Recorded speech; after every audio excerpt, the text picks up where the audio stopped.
Juana Inés de Asbaje Ramírez de Santillana, más conocida como Sor Juana Inés de la Cruz o Juana de Asbaje, fue una religiosa jerónima y escritora novohispana, exponente del siglo de oro de la literatura en español. También incorporó el náhuatl clásico a su creación poética. Considerada por muchos como la 10ª musa, cultivó la lírica, el auto sacramental y el teatro, así como la prosa. Con muy temprana edad aprendió a leer y a escribir. Perteneció a la corte de Antonio Sebastián de Toledo Molina y Salazar, marqués de Mancera y 25º virrey novohispano. En 1669, por anhelo de conocimiento, ingresó a la vida monástica. Sus más importantes mecenas fueron los virreyes de Mancera, el arzobispo virrey Payo Enríquez de Rivera y los marqueses de la Laguna de Camero Viejo, virreyes también de la Nueva España, quienes publicaron los 2 primeros tomos de sus obras en la España peninsular. Gracias a Juan Ignacio María de Castarina Ursúa y Goyeneche, obispo de Yucatán, se conoce la obra que Sor Juana tenía inédita cuando fue condenada a destruir sus escritos. Él la publicó en España. Sor Juana murió a causa de una epidemia el 17 de abril de 1695 en el convento de San Jerónimo. Sor Juana Inés de la Cruz ocupó, junto con Bernardo de Valbuena, Juan Ruiz de Alarcón y Carlos de Sigüenza y Góngora, un destacado lugar en la literatura novohispana. En el campo de la lírica, su trabajo se adscribe a los lineamientos del barroco español en su etapa tardía. La producción lírica de Sor Juana, que supone la mitad de su obra, es un crisol donde convergen la cultura de una Nueva España en apogeo, el culteranismo de Góngora y la obra conceptista de Quevedo y Calderón. La obra dramática de Sor Juana va de lo religioso a lo profano. Sus obras más destacables en este género son Amores más laberinto, Los empeños de una casa y una serie de autos sacramentales concebidos para representarse en la corte. Biografía. Primeros años. Hasta casi mediados del siglo XX, la crítica sorjuanista aceptaba como válido el testimonio de Diego Calleja, primer biógrafo de la monja, sobre su fecha de nacimiento. Según Calleja, Sor Juana habría nacido el 13 de noviembre de 1651 en San Miguel de Nepantla. En 1952, el descubrimiento de un acta de bautismo que supuestamente pertenecería a Sor Juana retrasó la fecha de nacimiento de la poetisa a 1648. Según dicho documento, Juana Inés habría sido bautizada el 5 de diciembre de 1648. Varios críticos, como Octavio Paz, Antonio Alatouri, y Guillermo Esmiduber aceptan la validez del acta de bautismo y así como Alberto G. Salceda, aunque la estudiosa cubana Georgina Saabaat de Rivas considera insuficientes las pruebas que aporta esta acta. Así, según Saabaat, la partida de bautismo correspondería a una pariente o a una francesa. De acuerdo con Alejandro Soriano Vallés, la fecha más aceptable es la de 1651, porque una de las hermanas de Sor Juana supuestamente fue dada a luz el 19 de marzo de 1649, resultando imposible que Juana Inés naciera en noviembre de 1648. La doctora investigadora Lourdes Aguilar Salas, en la biografía que comparte para Universidad del Claustro de Sor Juana, señala 1651 como la más correcta. De hecho, lo que sostiene Alejandro Soriano ya lo había manifestado previamente Georgina Saabaat de Rivas, y él solamente retoma con posterioridad el argumento de la reputada sorjuanista, quien personalmente se inclina por el año de 1651 porque, al saberse la fecha de bautismo de la hermana de Sor Juana de nombre Josefa María, 29 de marzo de 1649, la proximidad de fechas impedía pensar en dos partos con una diferencia tan breve. Sin embargo, este argumento también se relativiza inevitablemente cuando sabemos que el término entre el nacimiento y el bautizo frecuentemente distaba no solo de días, sino de meses y hasta años, así como sabemos por el historiador Robert M.C.K., quien parte de un estudio directo de las fuentes escritas de la época, que las actas de bautismo en las zonas rurales se registraban en los libros habiendo cumplido los infantes desde varios meses hasta 1 o varios años de haber sido presentados para su bautismo. El hallazgo del acta de Chimalhuacán por el historiador Guillermo Ramírez España fue publicado por Alberto G. Salceda en 1952, en ella aparecen los tíos de Sor Juana como padrinos de una niña anotada como hija de la Iglesia, esto es, ilegítima. Anteriormente solo se tenía como referencia la biografía de Sor Juana escrita por el jesuita Diego Calleja y publicada en el tercer volumen de las obras de Sor Juana, Fama y obras póstumas. No obstante, los documentos existentes no son definitivos al respecto. Por un lado, la biografía de Calleja adolece de inexactitudes típicas de la tendencia hagiográfica de la época en torno a los personajes eclesiásticos destacados, es decir, los datos se modifican posiblemente con intenciones ulteriores. Por dar solo un ejemplo, Calleja fija terminantemente en viernes el día del supuesto nacimiento de Sor Juana, cuando el 12 de noviembre de 1651, la fecha anotada por él, no fue viernes. Por otro lado, el acta de Chimalhuacán hallada en el siglo XX presenta escasos datos acerca de la bautizada, sí, como se acepta actualmente, la fecha de diciembre de 1648 es solo la de bautismo, la de nacimiento pudo haber sido varios meses o un año antes. Esmiduber ha descubierto una segunda partida de bautismo de la parroquia de Chimalhuacán que dice, María hija de la Iglesia, está fechada el 23 de julio de 1651 y el nombre concuerda con la hermana menor de Sor Juana, imposible resulta que otra niña naciera el mismo año. Hasta el día de hoy, lo más riguroso desde el punto de vista historiográfico es mantenerse en la disyuntiva entre 1648 a 1651, tal como sucede con un sinnúmero de personajes históricos de cuyas fechas de nacimiento o muerte no se tiene absoluta certeza con los documentos habidos en ese momento. Adoptar tal disyuntiva como regla general no afecta los estudios sobre Sor Juana ni en su biografía ni en la valoración de su obra. Aunque se tienen pocos datos de sus padres, Juana Inés fue la segunda de las tres hijas de Pedro de Asuaje y Vargas Machuca. Se sabe que los padres nunca se unieron en matrimonio eclesiástico. Sin embargo, Esmiduber ha probado documentalmente que el padre llegó a la Nueva España cuando niño, como lo prueba el permiso de paso de 1598, en compañía de su abuela viuda, María Ramírez de Vargas, su madre Antonia Laura Majuelo y un hermano menor Francisco de Asuaje que llegó a ser fraile dominico. En San Miguel Nepantla, de la región de Chalco, nació su hija Juana Inés, en un oscuro lugar llamado por entonces, La Celda. Su madre, al poco tiempo, se separó de su pareja y, posteriormente, procreó otros 3 hijos con Diego Ruiz Lozano, a quien tampoco desposó. Muchos críticos han manifestado su sorpresa ante la situación civil de los padres de Sor Juana. Paz apunta que ello se debió a una laxitud de la moral sexual en la colonia. Se desconoce también el efecto que tuvo en Sor Juana el saberse hija ilegítima, aunque se conoce que trató de ocultarlo. Así lo revela su testamento de 1669, hija legítima de don Pedro de Asuaje y Vargas, difunto, y de doña Isabel Ramírez. El padre Calleja lo ignoraba, pues no hace mención de ello en su estudio biográfico. Su madre en su testamento fechado en 1687 reconoce que todos sus hijos, incluyendo a Sor Juana, fueron concebidos fuera del matrimonio. La niña pasó su infancia entre Amecameca, Yecapistla, Panoaya, donde su abuelo tenía una hacienda, y Nepantla. Allí aprendió náhuatl con los habitantes de las haciendas de su abuelo, donde se sembraba trigo y maíz.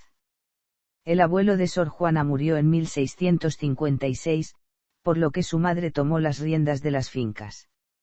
Asimismo, aprendió a leer y escribir a los 3 años, al tomar las lecciones con su hermana mayor a escondidas de su madre.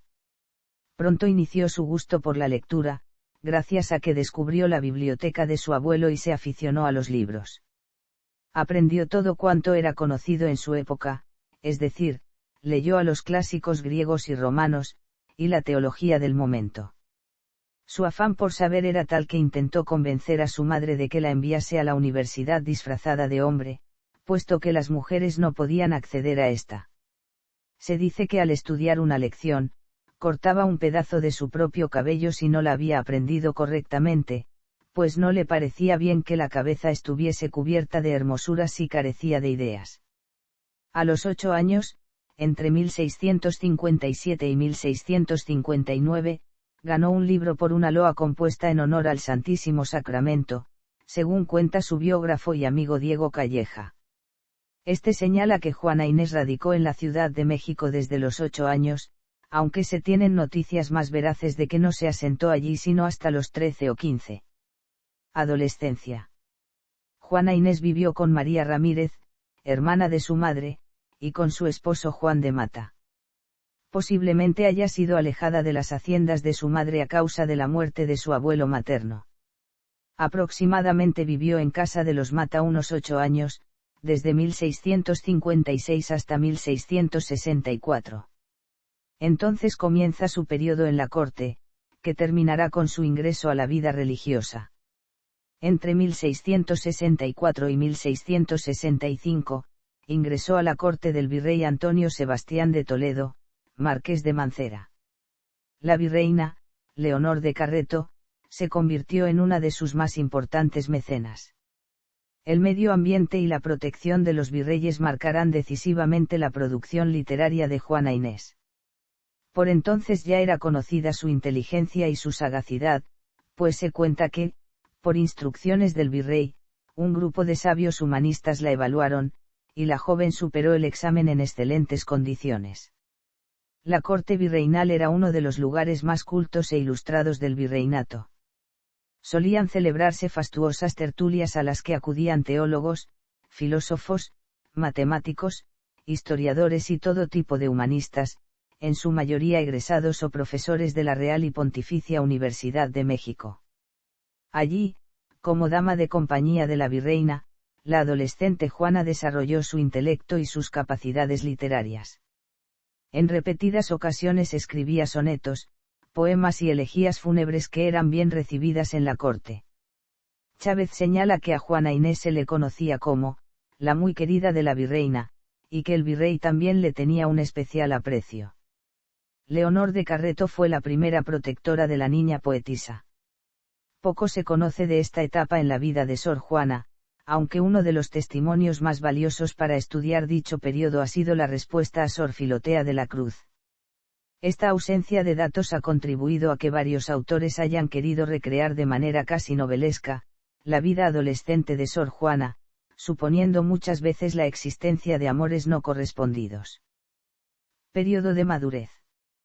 A finales de 1666 llamó la atención del padre Núñez de Miranda, confesor de los virreyes, quien, al saber que la jovencita no deseaba casarse, le propuso entrar en una orden religiosa.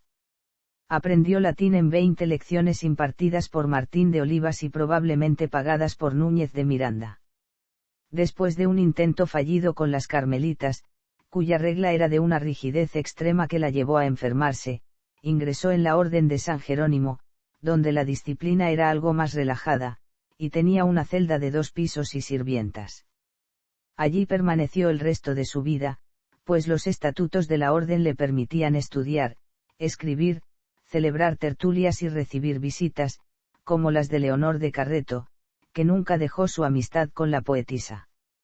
Muchos críticos y biógrafos atribuyeron su salida de la corte a una decepción amorosa, aunque ella muchas veces expresó no sentirse atraída por el amor y que solo la vida monástica podría permitirle dedicarse a estudios intelectuales.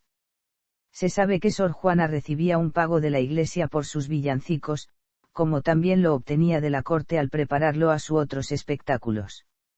En 1673 sufre otro golpe, el virrey de Mancera y su esposa son relevados de su cargo y en Tepeaca, durante el trayecto a Veracruz, fallece Leonor de Carreto. A ella dedicó Sor Juana varias elegías, entre las que destaca, de la beldad de Laura enamorados, seudónimo de la virreina. En este soneto demuestra su conocimiento y dominio de las pautas y tópicos petrarquistas imperantes. En 1680 se produce la sustitución de Fray Payo Enríquez de Rivera por Tomás de la Cerda y Aragón al frente del virreinato. A Sor Juana se le encomendó la confección del arco triunfal que adornaría la entrada de los virreyes a la capital, para lo que escribió su famoso Neptuno alegórico. Impresionó gratamente a los virreyes, quienes le ofrecieron su protección y amistad, especialmente la virreina María Luisa Manrique de Lara y Gonzaga, condesa de Paredes, quien fue muy cercana a ella. La virreina poseía un retrato de la monja y un anillo que ésta le había regalado, y a su partida llevó los textos de Sor Juana a España para que se imprimieran. Su confesor, el jesuita Antonio Núñez de Miranda, le reprochaba que se ocupara tanto de temas mundanos, lo que junto con el frecuente contacto con las más altas personalidades de la época debido a su gran fama intelectual, desencadenó las iras de éste. Bajo la protección de la marquesa de la Laguna, decidió rechazarlo como confesor. El gobierno virreinal del marqués de la Laguna coincide con la época dorada de la producción de Sor Juana. Escribió versos sacros y profanos, villancicos para festividades religiosas, autos sacramentales y 2 comedias. También sirvió como administradora del convento, con buen tino, y realizó experimentos científicos. Entre 1690 y 1691 se vio involucrada en una disputa teológica a raíz de una crítica privada que realizó sobre un sermón del muy conocido predicador jesuita Antonio Vieira, que fue publicada por el obispo de Puebla Manuel Fernández de Santa Cruz bajo el título de Carta Atenagórica. Él la prologó con el seudónimo de Sor Filotea, recomendando a Sor Juana que dejara de dedicarse a las humanas letras, y se dedicase en cambio a las divinas, de las cuales, según el obispo de Puebla, sacaría mayor provecho. Esto provocó la reacción de la poetisa a través del escrito Respuesta a Sor Filotea de la Cruz, donde hace una encendida defensa de su labor intelectual y en la que reclamaba los derechos de la mujer a la educación. Última etapa. Para 1692 y 1693 comienza el último periodo de la vida de Sor Juana. Sus amigos y protectores han muerto, el conde de Paredes, Juan de Guevara y 10 monjas del convento de San Jerónimo. Las fechas coinciden con una agitación de la Nueva España, se producen rebeliones en el norte del virreinato, la muchedumbre asalta el Real Palacio y las epidemias se ceban con la población novohispana. En la poetisa ocurrió un extraño cambio, hacia 1693 dejó de escribir y pareció dedicarse más a labores religiosas. Hasta la fecha no se conoce con precisión el motivo de tal cambio. Los críticos católicos han visto en Sor Juana una mayor dedicación a las cuestiones sobrenaturales y una entrega mística a Jesucristo, sobre todo a partir de la renovación de sus votos religiosos en 1694. Otros, en cambio, adivinan una conspiración misógina tramada en su contra, tras la cual fue condenada a dejar de escribir y se le obligó a cumplir lo que las autoridades eclesiásticas consideraban las tareas apropiadas de una monja. No han existido datos concluyentes, pero sí se ha avanzado en investigaciones donde se ha descubierto la polémica que causó la carta atenagórica. Su propia penitencia queda expresada en la firma que estampó en el libro del convento, yo, la peor del mundo, que se ha convertido en una de sus frases más célebres. Algunos afirmaban hasta hace poco que antes de su muerte fue obligada por su confesor a deshacerse de su biblioteca y su colección de instrumentos musicales y científicos. Sin embargo, se descubrió en el testamento del padre José de Lombellida, antiguo amigo de Sor Juana, una cláusula donde se refiere cómo ella misma le encargó vender los libros para, dando el dinero al arzobispo Francisco de Aguiar, ayudar a los pobres. A principios de 1695 se desató una epidemia que causó estragos en toda la capital, pero especialmente en el convento de San Jerónimo. De cada 10 religiosas enfermas, 9 morían. El 17 de febrero falleció Núñez de Miranda. Sor Juana cae enferma poco tiempo más tarde, pues colaboraba cuidando a las monjas enfermas. Fallece a las 4 de la mañana del 17 de abril. Según un documento, dejó 180 volúmenes de obras selectas, muebles, una imagen de la Santísima Trinidad y un niño Jesús. Todo fue entregado a su familia, con excepción de las imágenes, que ella misma, antes de fallecer, había dejado al arzobispo. Fue enterrada el día de su muerte, con asistencia del cabildo de la catedral. El funeral fue presidido por el canónigo Francisco de Aguilar y la oración fúnebre fue realizada por Carlos de Sigüenza y Góngora. En la lápida se colocó la siguiente inscripción. En 1978, durante unas excavaciones rutinarias en el centro de la Ciudad de México, se hallaron sus supuestos restos, a los que se dio gran publicidad. Se realizaron varios eventos en torno al descubrimiento, aunque nunca pudo corroborarse su autenticidad. Actualmente, se encuentran en el centro histórico de la Ciudad de México, entre las calles de Isabel la Católica e Izazaga. Características de su obra. Compuso gran variedad de obras teatrales. Su comedia más célebre es Los empeños de una casa, que en algunas de sus escenas recuerda a la obra de Lope de Vega. Otra de sus conocidas obras teatrales es Amores más laberinto, donde fue estimada por su creación de caracteres, como Teseo, el héroe principal. Sus 3 autos sacramentales revelan el lado teológico de su obra: El mártir del Sacramento, donde mitifica a San Hermenegildo, El cetro de José y El divino Narciso, escritas para ser representadas en la corte de Madrid. También destaca su lírica, que aproximadamente suma la mitad de su producción, poemas amorosos en los que la decepción es un recurso muy socorrido, poemas de vestíbulo y composiciones ocasionales en honor a personajes de la época. Otras obras destacadas son sus villancicos y el tocotín, especie de derivación de ese género que intercala pasajes en lenguas originarias. También escribió un tratado de música llamado El Caracol, que no ha sido hallado. Sin embargo, ella lo consideraba una mala obra y puede ser que debido a ello no hubiese permitido su difusión. Según ella, casi todo lo que había escrito lo hacía por encargo y la única cosa que redactó por gusto propio fue Primero Sueño. Realizó, por encargo de la condesa de Paredes, unos poemas que probaban el ingenio de sus lectores, conocidos como enigmas, para un grupo de monjas portuguesas aficionadas a la lectura y grandes admiradoras de su obra, que intercambiaban cartas y formaban una sociedad a la que dieron el nombre de Casa del Placer. Las copias manuscritas que hicieron estas monjas de la obra de Sor Juana fueron descubiertas en 1968 por Enrique Martínez López en la Biblioteca de Lisboa. Temas. En el terreno de la comedia parte sobre todo del desarrollo minucioso de una intriga compleja, de un enredo inteligente, basado en equívocos, malentendidos, y virajes en la peripecia que, no obstante, son solucionados como premio a la virtud de los protagonistas. Insiste en el planteamiento de los problemas privados de las familias, cuyos antecedentes en el teatro barroco español van desde Guillén de Castro hasta comedias calderonianas como La Dama Duende, Casa con 2 puertas, Mala es de guardar y otras obras que abordan la misma temática que Los empeños. Uno de sus grandes temas es el análisis del amor verdadero y la integridad del valor y la virtud, todo ello reflejado en una de sus obras maestras, Amores más laberinto. También destaca el tratamiento de la mujer como personaje fuerte que es capaz de manejar las voluntades de los personajes circundantes y los hilos del propio destino. Se observa también, confesada por ella misma, una imitación permanente de la poesía de Luis de Góngora y de sus soledades, aunque en una atmósfera distinta a la de él, conocido como Apolo andaluz. El ambiente en Sor Juana siempre es visto como nocturno, onírico, y por momentos hasta complejo y difícil.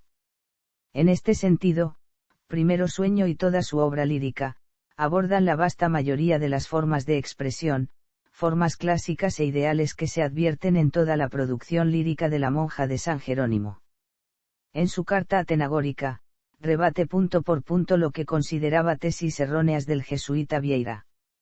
En consonancia con el espíritu de los pensadores del siglo de oro, especialmente Francisco Suárez. Llama la atención su uso de silogismos y de la casuística, empleada en una prosa enérgica y precisa, pero a la vez tan elocuente como en los primeros clásicos del siglo de oro español.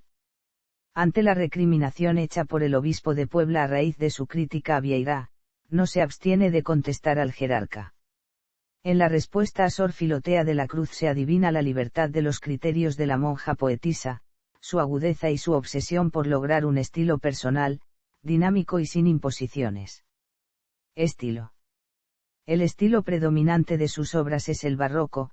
Sor Juana era muy dada a hacer retruécanos, a verbalizar sustantivos y a sustantivar verbos, a acumular 3 adjetivos sobre un mismo sustantivo y repartirlos por toda la oración, y otras libertades gramáticas que estaban de moda en su tiempo. Asimismo es una maestra en el arte del soneto y en el concepto barroco. Su lírica, testigo del final del barroco hispano, tiene al alcance todos los recursos que los grandes poetas del siglo de oro emplearon en sus composiciones. A fin de darle un aire de renovación a su poesía, introduce algunas innovaciones técnicas y le imprime su muy particular sello. La poesía sorjuanesca tiene 3 grandes pilares: la versificación, alusiones mitológicas y el hiperbatón. Varios eruditos, especialmente Tomás Navarro Tomás, han concluido que ella consigue un innovador dominio del verso que recuerda a Lope de Vega o a Quevedo. La perfección de su métrica entraña, sin embargo, un problema de cronología. No es posible determinar qué poemas fueron escritos primero sobre la base de cuestiones estilísticas. En el campo de la poesía, Sor Juana también recurrió a la mitología como fuente, al igual que muchos poetas renacentistas y barrocos. El conocimiento profundo que poseía la escritora de algunos mitos provoca que algunos de sus poemas se inunden de referencias a estos temas. En algunas de sus más culteranas composiciones se nota más este aspecto, pues la mitología era una de las vías que todo poeta erudito, al estilo de Góngora, debía mostrar. Por otro lado, el hiperbatón, recurso muy socorrido en la época, alcanza su esplendor en El sueño, obra repleta de sintaxis forzadas y de formulaciones combinatorias. Rosa Perelmuter apunta que en Nueva España la monja de San Jerónimo fue quien llevó a la cumbre la literatura barroca. La obra sorjuanesca es expresión característica de la ideología barroca, plantea problemas existenciales con una manifiesta intención aleccionadora. Los tópicos son bien conocidos y forman parte del desengaño barroco. Se presentan, además, elementos como el carpe diem, el triunfo de la razón frente a la hermosura física y la limitación intelectual del ser humano. La prosa sorjuanesca está conformada por oraciones independientes y breves separadas por signos de puntuación, coma, punto y coma, y no por nexos de subordinación. Predomina, pues, la yuxtaposición y la coordinación. La escasa presencia de oraciones subordinadas en periodos complejos, lejos de facilitar la comprensión, la hace ardua. Se hace necesario suplir la lógica de las relaciones entre las sentencias, deduciéndola del sentido, de la idea que se expresa, lo que no siempre es fácil. Su profundidad, pues, está en el concepto a la vez que en la sintaxis. Fuentes. Destaca su habilidad para cultivar tanto la comedia de enredos como los autos sacramentales. Sin embargo, sus obras casi no tocan temas del romancero popular, limitándose a la comedia y a asuntos mitológicos o religiosos. Es bien conocida la emulación que realizaba de autores señeros del siglo de oro. Uno de sus poemas presenta a la Virgen como Don Quijote de la Mancha de Miguel de Cervantes, salvando a las personas en aprietos. Su admiración por Góngora se manifiesta en la mayoría de sus sonetos y, sobre todo, en Primero Sueño, mientras que la enorme influencia de Calderón de la Barca puede resumirse en los títulos de 2 obras sorjuanescas, Los empeños de una casa, emulación de los empeños de un ocaso, y El divino Narciso, título similar a El divino Orfeo de Calderón. Su formación y apetencia son las de una teóloga, como Calderón, o las de un fraile, como Tirso, o un especialista en la historia sagrada, como Lope de Vega. Su concepción sacra de la dramaturgia la llevó a defender el mundo indígena, al que recurrió a través de sus autos sacramentales. Toma sus asuntos de fuentes muy diversas, de la mitología griega, de las leyendas religiosas prehispánicas y de la Biblia. También se ha señalado la importancia de la observación de costumbres contemporáneas, presente en obras como Los empeños de una casa. Personajes. La mayoría de sus personajes pertenecen a la mitología, y escasean burgueses o labradores. Ello se aleja de la intención moralizante en consonancia con los presupuestos didácticos de la tragedia religiosa.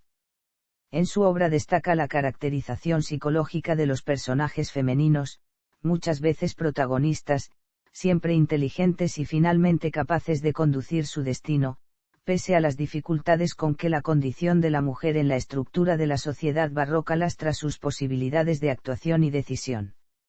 Ezequiela Chávez, en su ensayo de psicología, señala que en su producción dramática los personajes masculinos están caracterizados por su fuerza, llegando incluso a extremos de brutalidad, en tanto que las mujeres, que comienzan personificando las cualidades de belleza y la capacidad de amar y ser amadas, acaban siendo ejemplos de virtud, firmeza y valor.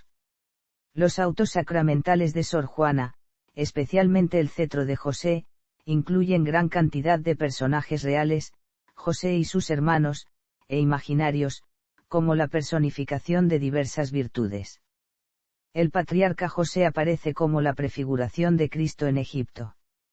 El pasaje alegorizado del auto, donde se realiza la transposición de la historia bíblica de José, permite equiparar los sueños del héroe bíblico con el conocimiento dado por Dios. Lectura feminista.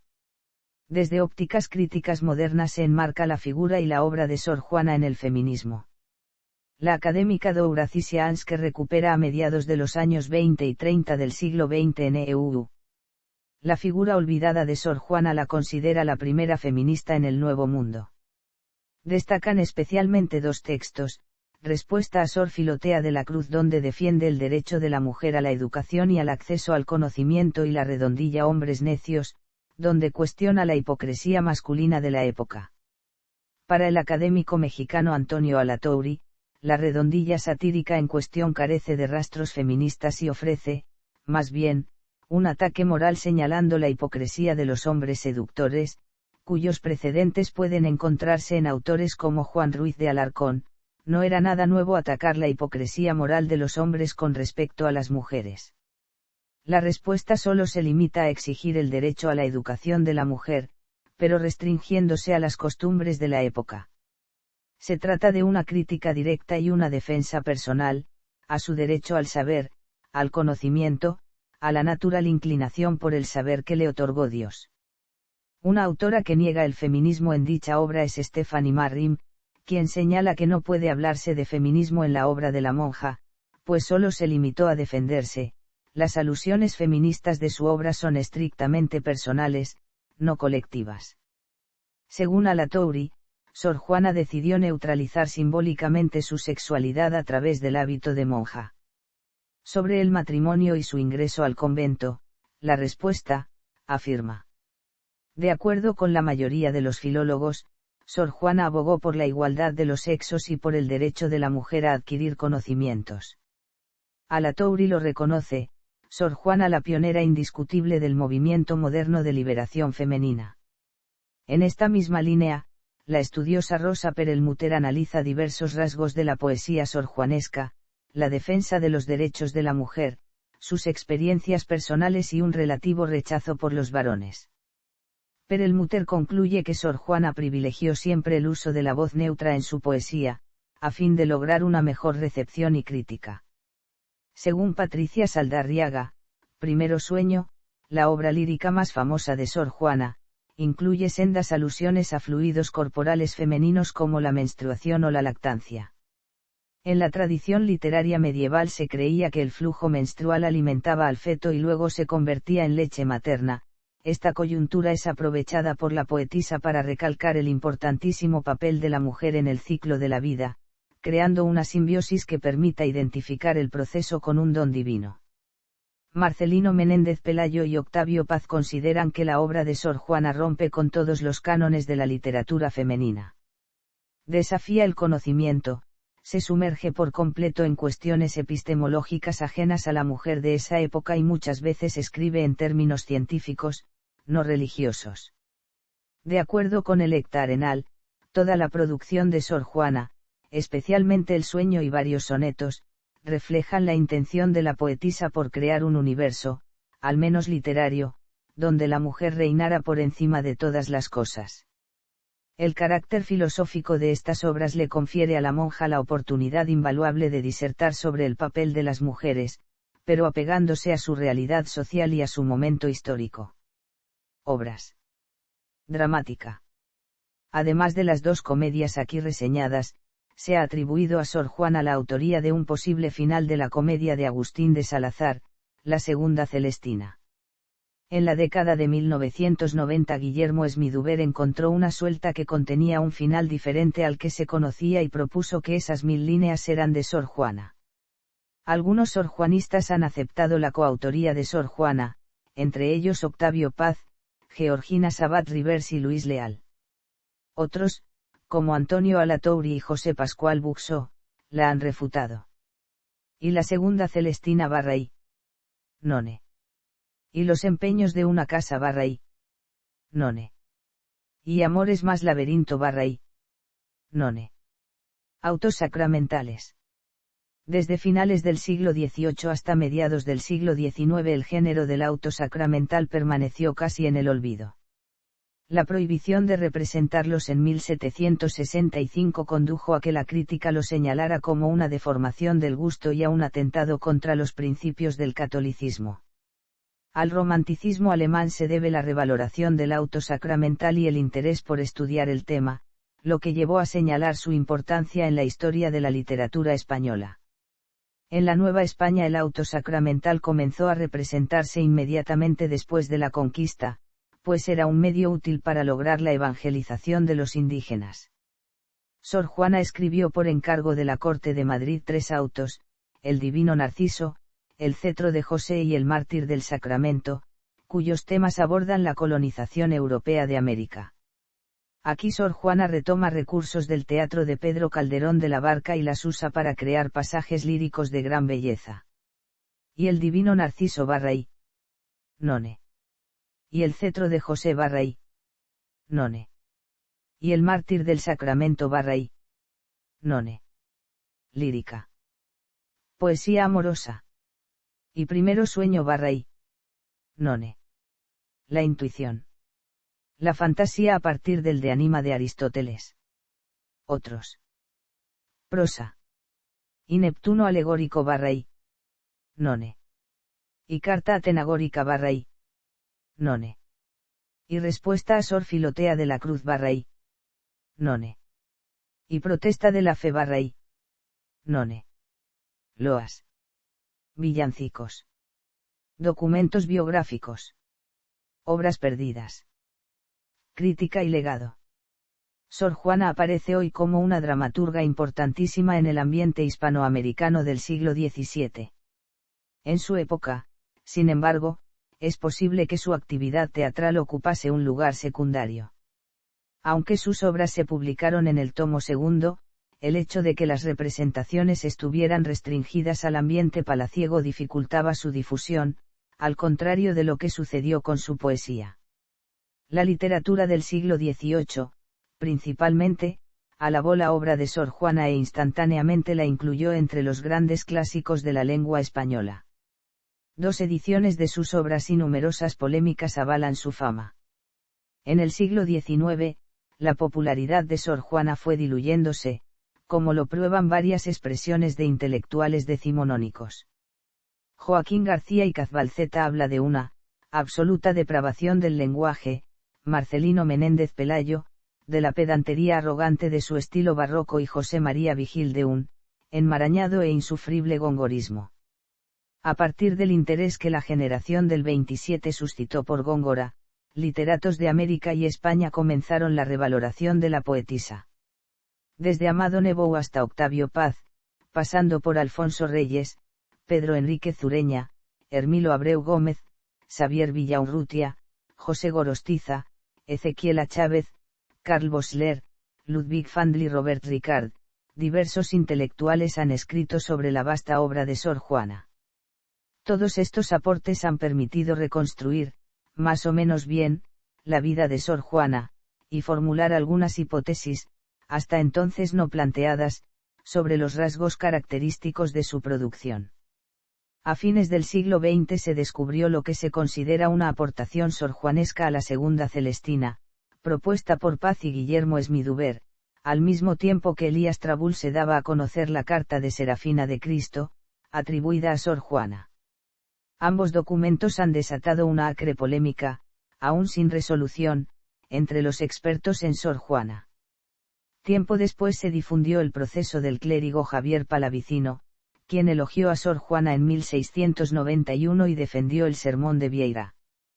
Para 2004, el peruano José Antonio Rodríguez Garrido dio cuenta de dos documentos fundamentales para el estudio de Sor Juana: Defensa del Sermón del Mandato del Padre Antonio Vieira, de Pedro Muñoz de Castro, y el anónimo discurso apologético en respuesta a la fe de erratas que sacó un soldado sobre la carta atenagórica de la Madre Juana Inés de la Cruz. En 1992, en reconocimiento a su figura, se crea el Premio Sor Juana Inés de la Cruz para distinguir la excelencia del trabajo literario de mujeres en idioma español de América Latina y el Caribe. En el cine. La figura de Sor Juana Inés de la Cruz ha inspirado varias obras cinematográficas dentro y fuera de México. La más conocida, probablemente, es Yo, la peor de todas, película argentina de 1990, dirigida por María Luisa Bemberg, protagonizada por Assumpta Serna y cuyo guión está basado en Sor Juana Inés de la Cruz o Las trampas de la fe. Otros filmes que retoman la figura de la monja de San Jerónimo son el documental Sor Juana Inés de la Cruz entre el cielo y la razón y las pasiones de Sor Juana. Asimismo, también ha inspirado la miniserie Juana Inés, producida por Canal 11 y Bravo Films, con Aranza Ruiz y Arcelia Ramírez en el papel de Sor Juana de joven y de adulta respectivamente. Ediciones antiguas. Inundación Castálida de la única poetisa, Musa X, Sor Juana Inés de la Cruz, religiosa profesa en el monasterio de San Jerónimo en la imperial Ciudad de México, que en varios metros, idiomas y estilos fertiliza varios asuntos con elegantes, sutiles, claros, ingeniosos, útiles versos, para enseñanza, recreo y admiración. Madrid, Juan García Infanzón, 1689. Reimpreso con el título de Poemas. Madrid, 1690, Barcelona, 1691, Zaragoza, 1692, Valencia, 1709, Madrid, 1714, Madrid, 1725. Contiene 121 poemas, 5 juegos completos de villancicos y el Neptuno alegórico junto con la explicación del arco. Segundo tomo de las obras de Sor Juana Inés de la Cruz, monja profesa en el monasterio del Señor San Jerónimo de la Ciudad de México, dedicado por la autora a D. Juan de Orue y Orvieto, caballero de la Orden de Santiago. Sevilla, Tomás López de Haro, 1692. Reimpreso en Barcelona, 1693. Con el título de Obras Poéticas, Madrid, 1715 y 1725. Incluye los autos sacramentales, la carta atenagórica, Amores más laberinto, los empeños de una casa y 70 poemas más. Fama y obras póstumas del Fénix de México, décima musa, poetisa americana, Sor Juana Inés de la Cruz, religiosa profesa en el convento de San Jerónimo de la Imperial Ciudad de México, conságralas a la majestad católica de la reina Nuestra Señora Doña Mariana de Neuburg-Baviera Palatina del Rin, por mano de la excelentísima señora Doña Juana de Aragón y Cortés, duques de Montoleón y Terranova, marquesa del Valle de Oaxaca, el doctor don Juan Ignacio de Castarina y Ursúa, capellán de honor de su majestad, protonotario, juez apostólico por su santidad, teólogo, examinador de la Nunciatura de España, prebendado de la Santa Iglesia Metropolitana de México. Madrid, Manuel Ruiz de Murga, 1700. Reimpreso en Madrid en 1700, 1701 y 1714, y en Barcelona en 1725. Está compuesto de la respuesta a Sor Filotea y varios poemas. Modernas. Obras completas. Sueltas. Nocturna, mas no funesta. Poesía y cartas, edición prólogo y notas de Facundo Ruiz. Buenos Aires, Corregidor, 2014. Poesías escogidas, ed. Manuel Toussaint. México, Imprenta Victoria, 1916. Obras escogidas, ed. Manuel Toussaint. México, Glbra, 1928. Primero sueño, ed. Hermilo Abreu Gómez. Contemporáneos, tomo primero, páginas 272 a 313 y 2, páginas 46 a 54, México, 1928. Poesías completas, ed popular revisada por Hermilo Abreu Gómez. México, Botas, 1940. Poesías escogidas, ed. Francisca Chica Salas. Buenos Aires, Estrada, 1940. Poesías selectas, ed. Hermilo Abreu Gómez. México, Botas, 1944. Poesía, teatro y prosa, ed. Antonio Castro Leal. México, Porrúa, 1948. Primero sueño, ed. De la sección de Literatura Iberoamericana de la Universidad de Buenos Aires, con la colaboración de Juan Carlos Merlo, nota preliminar de Gerardo Moldenauer. Buenos Aires, Imprenta de la Universidad, 1953. Obras escogidas, ed. Juan Carlos Merlo. Barcelona, Bruguera, 1968. Obras selectas, ed. Georgina Saabat de Rivars y la Ella Seller Rivars. Barcelona, Clásicos Noguer, 1976. Respuesta a Sor Filotea, ed. Grupo Feminista de Cultura. Barcelona, Laertes, 1979. Florilegio, ed. Elías Trabulse. México, Promexa, 1979. Inundación Castálida, ed. Georgina Saabat de Rivars. Madrid, Castalia, 1982. Carta de Sor Juana Inés de la Cruz a su confesor, Autodefensa Espiritual, ed. Aureliano Tapia Méndez. Monterrey, Impresora Monterrey, 1986. El sueño, ed. Alfonso Méndez Plancarte. México, UNAM, 1989. Los empeños de una casa / amores más laberinto, ed. Celsa Carmen García Valdés. Madrid, Cátedra, 2010. Neptuno alegórico, ed. Vincent Marín, AINTR. De Electa Arenal. Madrid, Cátedra, 2009. Poesía lírica, ed. José Carlos González Boixo. Madrid, Cátedra, 1992. Notas. Referencias. Bibliografía. Alatorre, Antonio, Sor Juana a través de los siglos, México, El Colegio de México, 2007. Alatorre, Antonio y Marta Lilia Tenorio, Serafina y Sor Juana. México, El Colegio de México, 1998. Aspe Armella, Virginia, Approaches to the Theory of Freedom in Sor Juana Inés de la Cruz. México, Alios Ventos, Universidad Panamericana, Universidad Michoacana de San Nicolás de Hidalgo, 2018. Beaugued, Aida, Narciso Hermético, Liverpool, University Press, 1997. Benassi Berling, Marie Cécile, Humanismo y Religión en Sor Juana Inés de la Cruz. México, UNAM, 1983. Bravo Arriaga, María Dolores, La excepción y la regla, Estudios sobre espiritualidad y cultura en la Nueva España, México, UNAM, 1997. Buxo, José Pascual, Sor Juana Inés de la Cruz, Lectura barroca de la poesía, México, Renacimiento, 2006. Cervantes, Enrique A., Testamento de Sor Juana Inés de la Cruz y otros documentos. México 1949.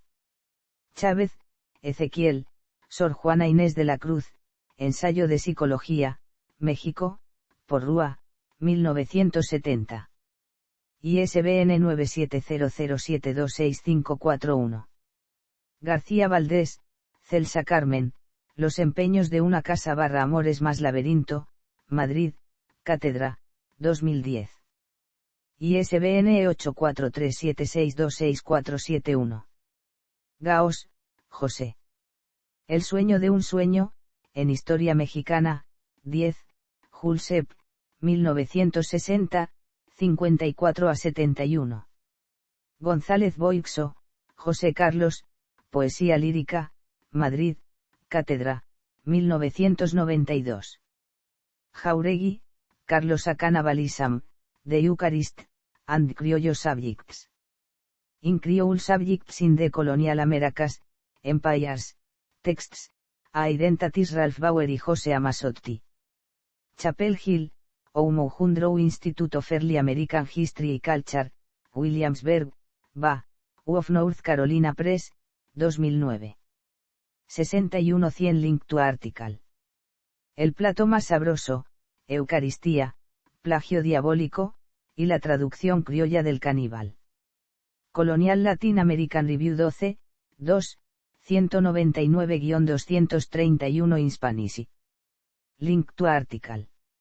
Juana Inés de la Cruz, Sor, Primero Sueño, en Obras Completas, Volumen 1, Alfonso Méndez Plancarte, México, Fondo de Cultura Económica, 1951, 335-359. Merrim, Stephanie, Feminist Perspectives on Sor Juana Inés de la Cruz, Detroit, Wayne State University Press, 1991. Méndez Plancarte, Alfonso. Notas al Primero Sueño, en Sor Juana Inés de la Cruz, Obras Completas, Volumen 1, México, Fondo de Cultura Económica, 1951, 575-603. Autos y Loas, Tomo 3 de las Obras Completas, México, Fondo de Cultura Económica, 1955. ISBN 96816451111.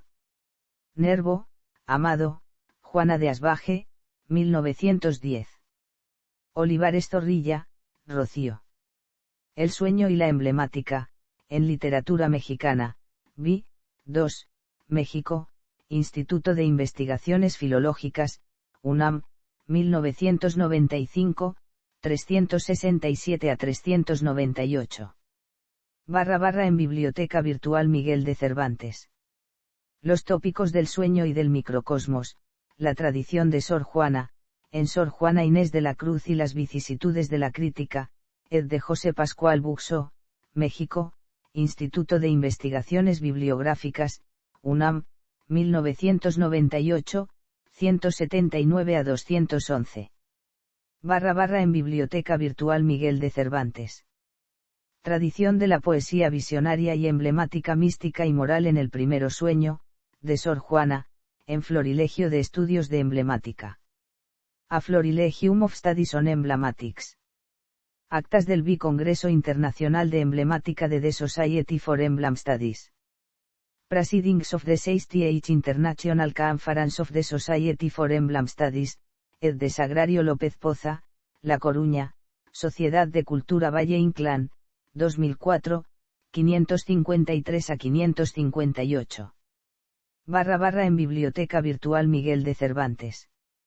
Refracción e imagen emblemática en el Primero Sueño, de Sor Juana, en Studi Latinoamericani / Estudios Latinoamericanos, 4, Università Udine, 2008a, 251-282. En Biblioteca Virtual Miguel de Cervantes. En repositorio de la Facultad de Filosofía y Letras de la UNAM. Aspectos retóricos de la alusión emblemática en los textos literarios, ejemplos novohispanos, en conceptos y objetos de la retórica ayer y hoy. Homenaje a Paola Vianello de Córdoba, ed. de Gerardo Ramírez Vidal, México, UNAM, Instituto de Investigaciones Filológicas, 2008b, 165-179. Avances en la anotación del Primero Sueño, de Sor Juana Inés de la Cruz, en Etiópicas. Revista de Letras Renacentistas, Universidad de Huelva, número 7, 2011a, 64 a 86. De la retórica a la isotopía y del ideosema a la argumentación, una decodificación contemporánea y circular del texto barroco, en retórica y argumentación. Perspectivas de estudio, Luisa Puig y David García Pérez, México, UNAM, Instituto de Investigaciones Filológicas, 2011b, 195 a 209. / en repositorio de la Facultad de Filosofía y Letras de la UNAM. La figura del mundo en el sueño, de Sor Juana Inés de la Cruz. Ojo Spiritas Fantasticus en un sueño barroco, Madrid, Editorial Académica Española, 2012. ISBN 9783848457663. Perelmuter, Rosa, Los límites de la femineidad en Sor Juana Inés de la Cruz, Madrid, Iberoamericana, 2004. Paz, Octavio, Sor Juana Inés de la Cruz o las trampas de la fe, México, Fondo de Cultura Económica, 1982. Pérez Amador Adam, Alberto, El precipicio de Faetón. Nueva edición, Estudio filológico y comento de primero sueno de Sor Juana Inés de la Cruz, Frankfurt, Verwoerd, 1996. La ascendente estrella. Bibliografía de los estudios dedicados a Sor Juana Inés de la Cruz en el siglo XX, Madrid, Iberoamericana, 2007. De los villancicos verdaderos y apócrifos de Sor Juana Inés de la Cruz, puestos en Metro Músico, Literatura Mexicana 19.2, 2008, 159 a 178. De Fineísas y Libertad. Acerca de la carta atenagórica de Sor Juana Inés de la Cruz y las ideas de Domingo de Báñez, México, Fondo de Cultura Económica, 2011. El precipicio de Faetón. Edición y comento de primero sueño de Sor Juana Inés de la Cruz, Frankfurt / Madrid, Iberoamericana 2015. Pot, Sara, y diversa de mí misma entre vuestras plumas ando, México, El Colegio de México, 1993. Puccini, Darío, Una mujer en soledad, Sor Juana Inés de la Cruz, una excepción en la cultura y la literatura barroca, trad. De Esther Benítez. México, FCE, 1996. Manuel Ramos Medina, Voto y juramento de la Inmaculada Concepción en el convento de San Jerónimo de la Ciudad de México. Siglo XVII al XIX. México. Centro de Estudios de Historia de México Carso 2011. Rodríguez Garrido, José Antonio, La Carta Atenagórica de Sor Juana, textos inéditos de una polémica, México, UNAM, 2004. Sabat de Rivers, Georgina, El sueño, de Sor Juana Inés de la Cruz, Tradiciones literarias y originalidad, Londres, Támesis, 1977. Salazar Mayén, Rubén, Apuntes para una biografía de Sor Juana Inés de la Cruz, México, UNAM, 1978. Saldarriaga, Patricia, Los espacios del primero sueño, Arquitectura y cuerpo femenino, Madrid, Iberoamericana, 2006. Esmiduber, Guillermo, de Juana Inés Asú y a Sor Juana Inés de la Cruz. El libro de las profesiones del convento de San Jerónimo de México, Toluca, Instituto Mexiquense de Cultura, 2013. Amigos de Sor Juana, Sexteto Biográfico, México, Bonilla Artigas Editores / Iberoamericana Libros, 2014. Familias paterna y materna de Sor Juana, hallazgos documentales. México, Centro de Estudios de Historia de México 2016. Teatro y Teología, Los tres autos sacramentales de Sor Juana. México, Universidad Claustro de Sor Juana y Bonilla Artigas Editores / Iberoamericana Libros, 2016. Soriano, Alejandro, Aquella Fénix más rara. Vida de Sor Juana Inés de la Cruz, México, Nueva Imagen, 2000. La hora más bella de Sor Juana Inés de la Cruz, México, Conaculta / Instituto Queretano de la Cultura y las Artes, 2010. Sirau, Ramón, genio y figura de Sor Juana Inés de la Cruz, México, El Colegio Nacional, 1997.